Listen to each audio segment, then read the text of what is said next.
Hello students, मैं अंजलि पयाल स्वागत करती हूँ आपका आईसीटी वर्चुअल क्लासरूम देहरादून से। कैसे हैं आप सब लोग? उम्मीद करती हूँ आप सब लोग अच्छे होंगे और अपनी लाइफ में बहुत बेहतर कुछ कर रहे होंगे। आज हम बात कर रहे हैं क्लास 8 के साइंस की और चैप्टर चल रहा है आपका कोल एंड पेट्रोलियम। रिवीजन यहाँ पर चैप्टर का कर रहे हैं, जिसमें लास्ट सेशन में कुछ क्वेश्चन आंसर्स पर बात करी थी। आज के सेशन में कुछ और पर बात करेंगे। क्वेश्चन आंसर्स पे बेसिकली हमने एक्सरसाइज देखी थी जिसमें एमसीक्यूज आए थे आपके, और साथ ही फिल इन द ब्लैंक्स आए थे, ठीक है ना। तो water is a natural substance, when coal burns in air then carbon dioxide is form. Purest form of carbon is, तो प्योरेस्ट फॉर्म जो कार्बन का होता है वो कोक होता है। Coal tar contains about 200 substances. The first oil well was drilled in USA, Pennsylvania में हुआ था, जैसे मैंने आपको बताया था। PCRA stand for petroleum conservation research association, पेट्रोलियम संरक्षण अनुसंधान संघ इसका नाम है। Then an example of fossil fuel is, इनमें से एग्जाम्पल कोल है, और इसके अलावा पेट्रोलियम और नेचुरल गैस भी आपका क्या होता है, फॉसिल फ्यूल होता है। Which of the following is natural resource, तो वाटर आपका नेचुरल रिसोर्स है, ऑप्शन सी।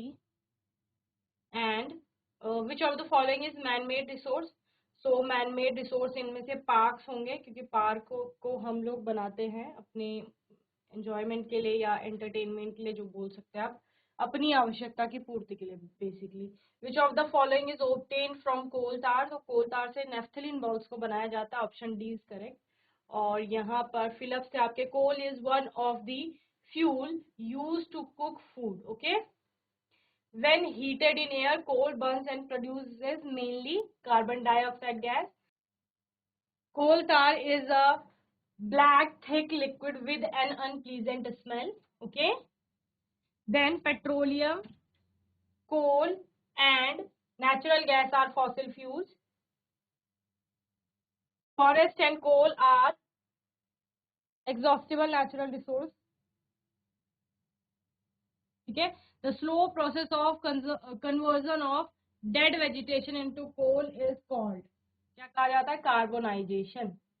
और coal and petroleum are formed from the dead remains of organism and are known as, coal और पेट्रोलियम जो होते हैं जिनको मृत जीवों से आपका प्राप्त किया जाता है, इसको फॉसिल फ्यूल आपका कहा जाता है। The black thick liquid with unpleasant smell is known as coal tar, ठीक है ना। काले रंग का एक गाढ़ा द्रव है जिसमें एक अजीब प्रकार की गंध आती है, उसको क्या कहा जाता है, आपका कोल तार कहा जाता है। During the processing of coal to get coke, coal tar and coal gas are also obtained, ठीक है ना।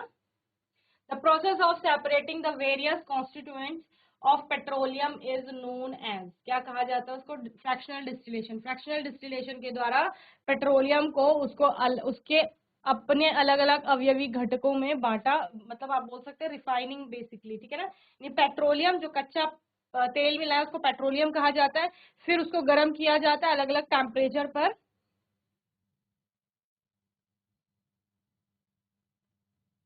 अलग अलग टेम्परेचर पर, फिर उसके अलग अलग कंपोनेंट्स मिलते हैं, क्योंकि पेट्रोलियम में बहुत सारे अलग अलग प्रकार के फ्यूल्स मिलते हैं, या फिर अलग अलग प्रकार के कंपोनेंट्स से वो मिलकर के पेट्रोलियम बना हुआ है। Excessive burning of fossil fuel is a major cause of pollution and global warming, ठीक है ना। इससे क्या होता है, ग्लोबल वार्मिंग भी आपकी होती है ना। आज के सेशन में हम ट्रू फॉल्स पर बात करेंगे।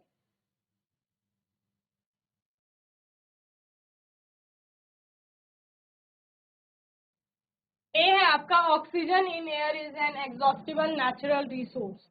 ऑक्सीजन जो है एयर में वो एग्जॉस्टिबल नेचुरल रिसोर्स की कैटेगरी में आती है। बताओ, हिंदी में लिख लीजिए आप।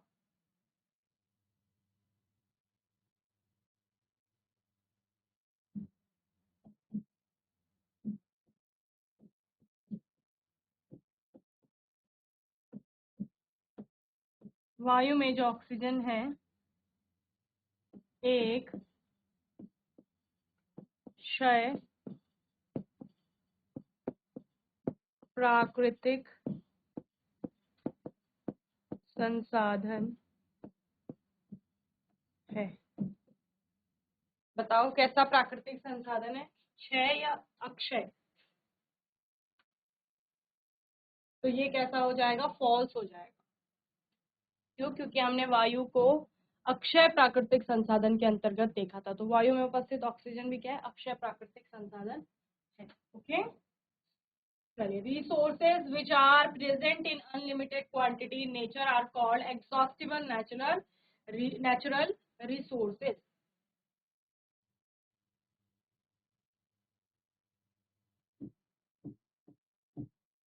असीमित मात्रा में पाए जाने वाले संसाधन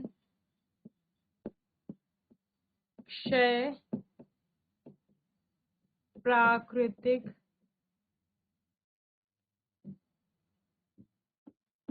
संसाधन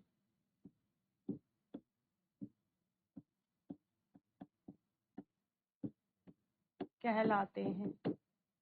बताओ, जो असीमित मात्रा में होगा, जो कभी समाप्त नहीं होगा, उसको क्या कहा जाएगा, उसको अक्षय कहा जाएगा। और जो आपका सीमित मात्रा में होगा उसको क्षय, यानी एग्जॉस्ट का मतलब ही है समाप्त हो जाना। तो जो सीमित मात्रा में है वही तो समाप्त होगा, है ना। जो असीमित मात्रा में है वो समाप्त ही नहीं होगा, यानी ये भी आपका क्या हो जाएगी, स्टेटमेंट फॉल्स हो जाएगी। ठीक है ना, ये भी असत्य थी फर्स्ट वाली, और ये भी आपका क्या हो जाएगी, असत्य, यानी गलत हो जाएगी। ठीक है, चलिए थर्ड स्टेटमेंट हमारी देखते हैं। Wild life is an exhaustible natural resource. वन्य जीव या वन्य जीवन जो है एक क्षय प्राकृतिक संसाधन है।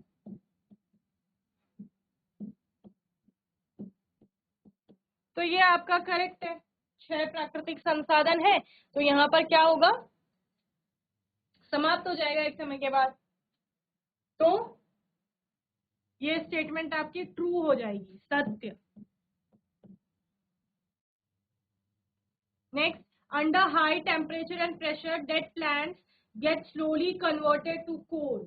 क्या कहा गया, under high temperature and pressure, उच्च दाब और ताप के अंतर्गत जो डेड प्लांट्स होते हैं, यानी मृत पौधे होते हैं, वो धीरे धीरे कोल में बदल जाते हैं। ये सही है या गलत है, आपका बताइए।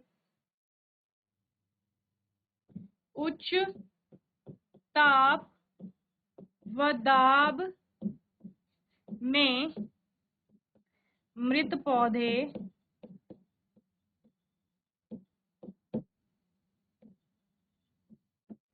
धीरे धीरे कोयले में रूपांतरित हो जाते हैं या बदल जाते हैं।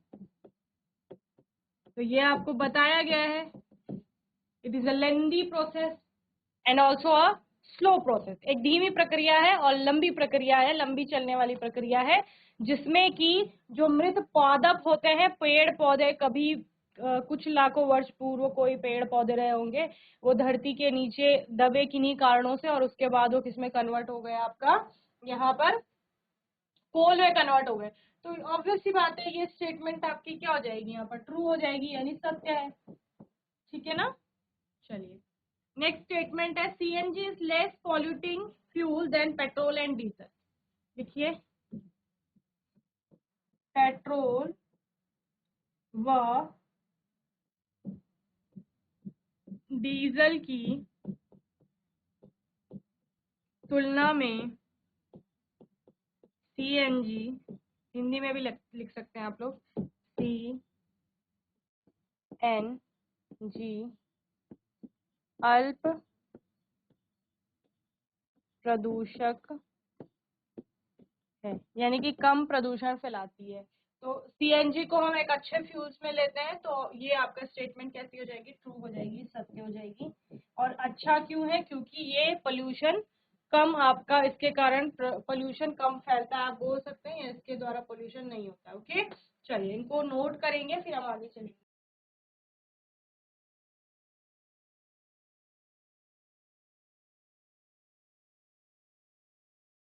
नोट करिए, मैं देख रही हूँ आपको, आप लोग बातें कर रहे हैं, नोट नहीं कर रहे हैं। अभी क्वेश्चन करूंगी आपसे।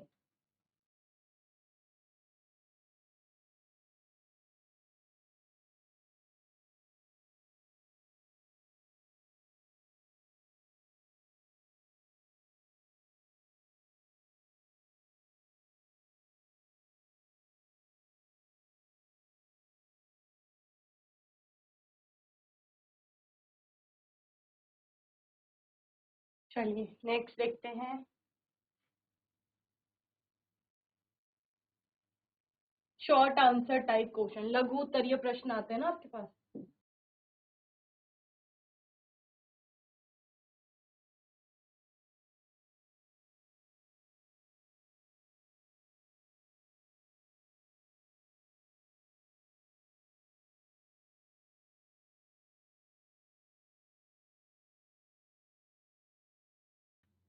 Sunlight and air are inexhaustible natural resources, comment. टिप्पणी करनी है आपको किस पर? सूर्य का प्रकाश, सूर्य का प्रकाश व वायु अक्षय प्राकृतिक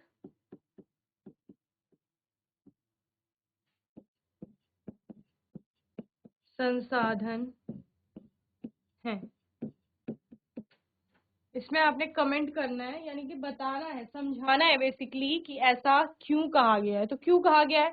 सिंपल सी बात है, सनलाइट की अनलिमिटेड क्वांटिटी आप बोल सकते हो, या बोल सकते हो कई लाखों वर्षों से सूर्य में प्रकाश दे रहा है और कई वर्षों तक देता रहेगा। अभी तक ऐसा हमने कोई बात नहीं सुनी है कि इस दिन सूर्य प्रकाश देना बंद कर देगा। ठीक है ना। वायु का भी उसी प्रकार से है। ठीक है ना। असीमित भंडार है, इस वजह से कहा है इनएग्जॉस्टिबल की कैटेगरी में है। So natural resources which are inexhaustible are those whose quantity is not based on consumption और is not subjected to scarcity. Okay, क्या कहा गया है?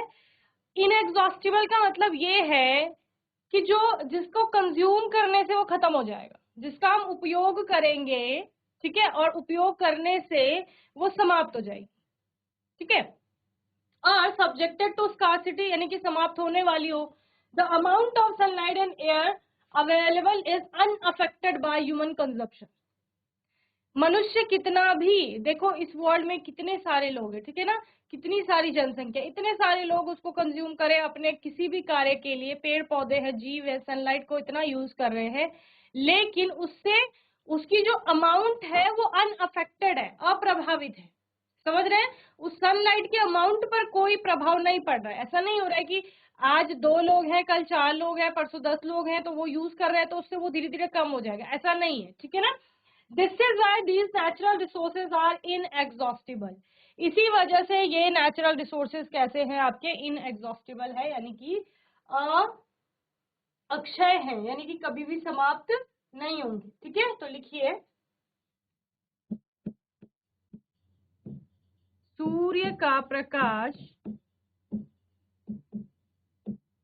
व वायु मानवीय क्रियाकलापों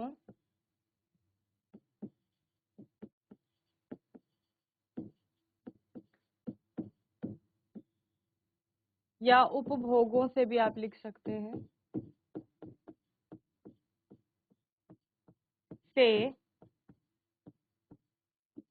अप्रभावित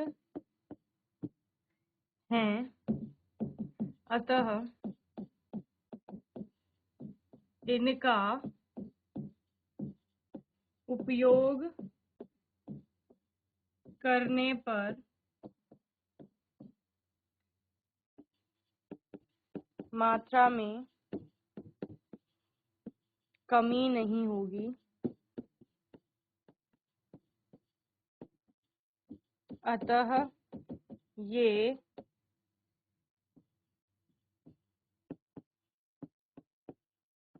अक्षय प्राकृतिक संसाधन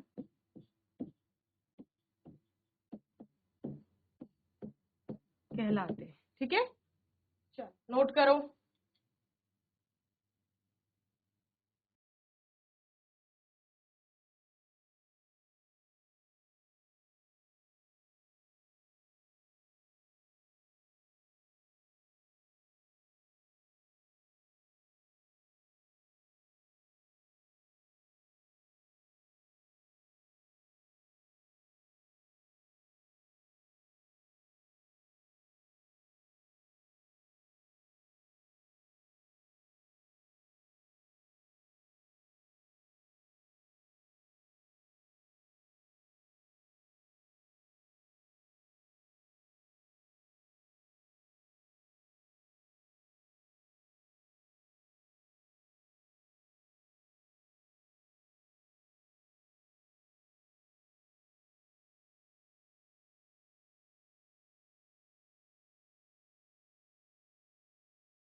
चलिए नेक्स्ट क्वेश्चन देखते हैं. Some natural resources are given in a box, classify them into the exhaustible and inexhaustible natural resources. ठीक है, क्या कहा गया? क्षय व अक्षय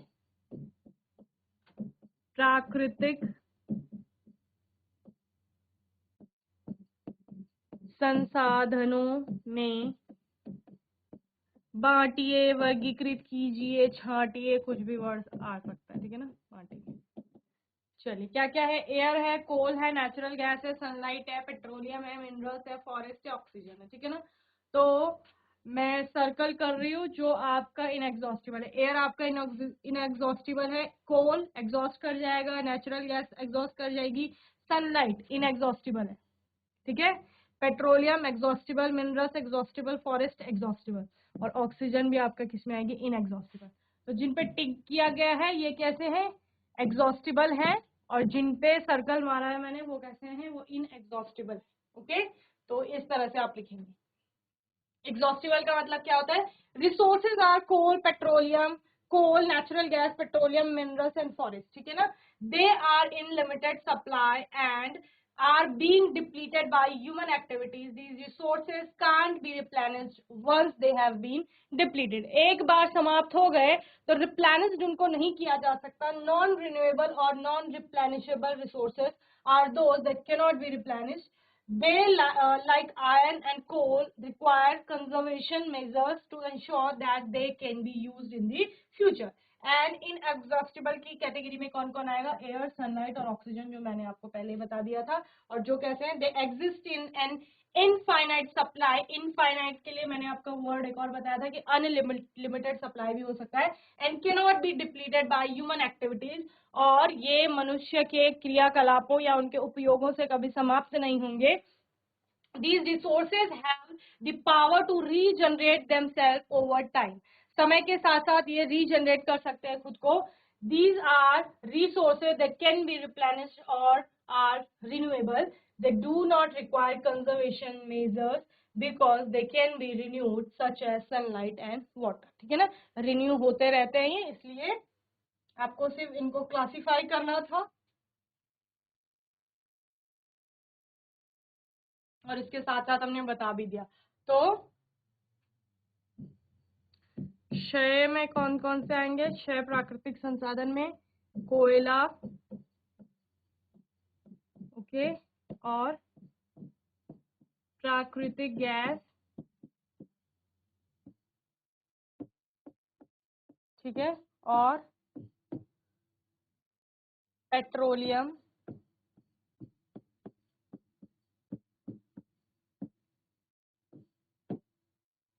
खनिज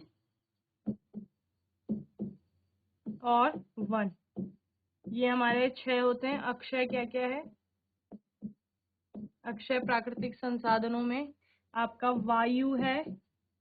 देखो इसके अलावा भी बहुत हो सकता है, जो हमें यहाँ पर दिए गए हैं उनकी बात कर रहे हैं. वायु, सूर्य का प्रकाश, ठीक है, और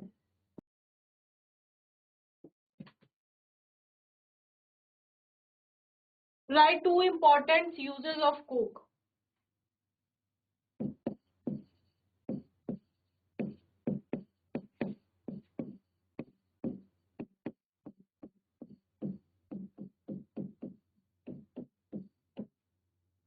जल्दी लिखो इसका आंसर, फिर आप बताएंगे मुझे.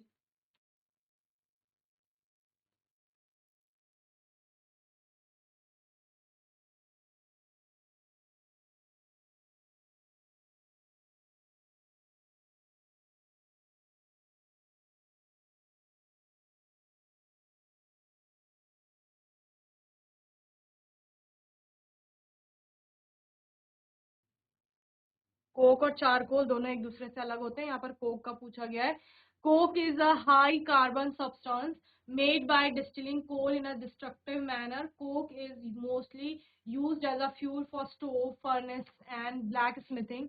Because coke creates very little smoke, it is sometimes preferred over coal. It is also utilized to produce iron in a blast furnace. Steel and a variety of other products are made from coke. It is used as a reducing agent in the process of metal extraction zinc and iron for example. ठीक है ना, तो ये आपका Coke का use है यहाँ पर।